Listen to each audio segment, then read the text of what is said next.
মুগ ডাল দিয়ে পালং শাকের এই রেসিপিটা করলে সবাই চেটেপুটে খায় গরম ভাত দিয়ে। তো যে বাড়ির বাচ্চারাও শাক সবজি খেতে পছন্দ করে না, তারাও দেখি মানে আমার ঘরের ছেলেগুলোকেও দেখি সুন্দরভাবে এই তরকারিটা খায়।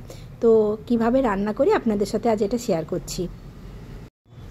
প্রথমে আমি সবজিগুলোকে ভালো করে বানিয়ে নেব। পালং শাক যেহেতু এখন প্রচুর নরম হয়, তো একটু বড় বড় করে কাটাই ভালো। তার সাথে আমি দেব সবজিতে কুমড়ো, মূলো, কচু, আলু, বেগুন, আরও যদি ডাঁটা সজনে ডাঁটা থাকে দিতে পারেন, এতে স্বাদটা খুব ভালো হয়। এরপর কড়াইতে সর্ষের তেল গরম করে 5 ফোড়ন, শুকনো লঙ্কা কয়েকটা মাঝখান থেকে কেটে ফোড়নে দেব। তারপরে কুচনো পেঁয়াজ দিয়ে কিছুক্ষণ ভাজতে থাকবো। একটু নরম হয়ে গেলে পেঁয়াজটা, তার উপরে আমি দিয়ে দেবো কয়েকটা কাঁচা লঙ্কা, মাঝখান থেকে কেটে কাঁচা লঙ্কা দিয়ে দেবো। এরপর এই পেঁয়াজটাকে ভাজতে থাকবো আর একটু অল্প নুন দেবো যাতে পেঁয়াজটা একটু নরম হয়ে যায়। এরপর আমি দিয়ে দেবো ইলিশ মাছের 2টো মাথা। আমার কাছে 2টো মাথা ছিল, ওই জন্য 2টোই দিয়েছি। এটা চিংড়ি মাছ দিয়েও রান্না করলে খুব ভালো হয়। তো এরপর আমি দেব টমেটোকে মাঝখান থেকে কেটে নিয়ে টমেটো দেব। এরপর এই মশলাটাকে একটু কষতে থাকবো। তারপরে দিব হলুদ গুঁড়ো, লঙ্কা গুঁড়ো আর অল্প একটু জল দিয়ে এই মশলাটাকে কষিয়ে নেব।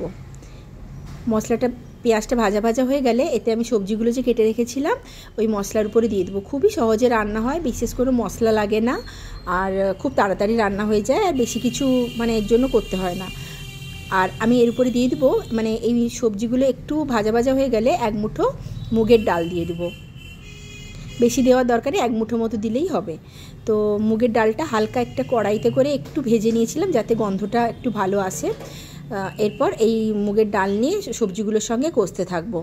একটু কষা কষা হয়ে গেলে তারপর আমি দেব পালং শাক যে কেটে রেখেছিলাম ওটা দেবো। সবগুলো একসাথে দেবো না, কারণ অনেকটা পরিমাণে পালং শাক আছে, কড়াইতে ধরবে না। আগে অল্প একটু পালং শাক দিয়ে উপরে একটু নুন দিয়ে কষতে থাকবো।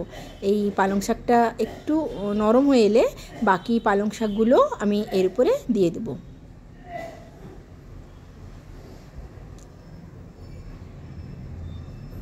খুবই ভালো খেতে হয় আর গরম গরম ভাতে খেতে খুবই সুন্দর লাগে। তো বাকি পালং শাকটাও আমি দিয়ে দিব।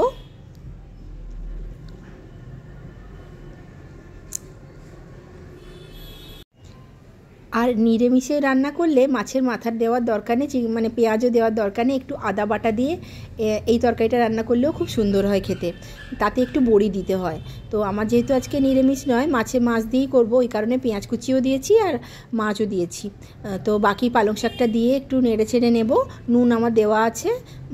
বাকি পালং শাকটা দিয়ে নেড়ে চেড়ে নিয়ে আমি এর উপরে ঢাকা দিয়ে দেবো। আর পালং শাকে যে পরিমাণ জল বেরাবে, তো মানে আলাদা করে আর জল দেওয়ার দরকার হবে না।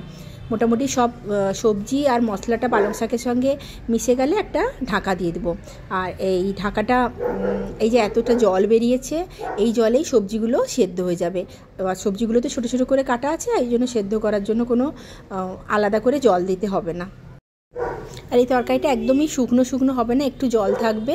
তো আমার মোটামুটি সবজিগুলো সেদ্ধ হয়ে গেছে, পালং শাকটাও সুন্দরভাবে সেদ্ধ হয়ে গেছে। এবারে নেড়ে চেড়ে আমি সবজিগুলোকে একটু মানে যাতে একটু ভেঙে নেবো। কুমড়োগুলো একটু ভেঙে গেলে তরকারিটা বেশ আলাদা করে তো কোনো মশলা দেওয়া হচ্ছে না, আর স্বাদ অনুযায়ী নুনটা টেস্ট করে নিতে হবে, আর একটু চিনি এর সাথে দিতে হবে। চিনিটা দিলে মোটামুটি একটু মিষ্টি মিষ্টিও হবে আর খেতেও খুব সুন্দর হয়।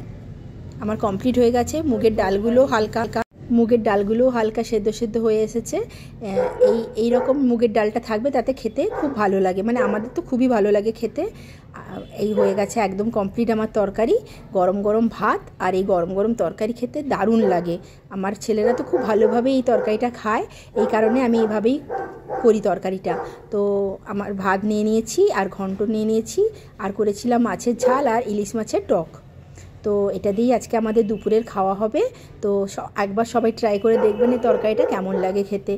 আর ভালো লাগলে একটা লাইক করে দিবেন। আর টাটা।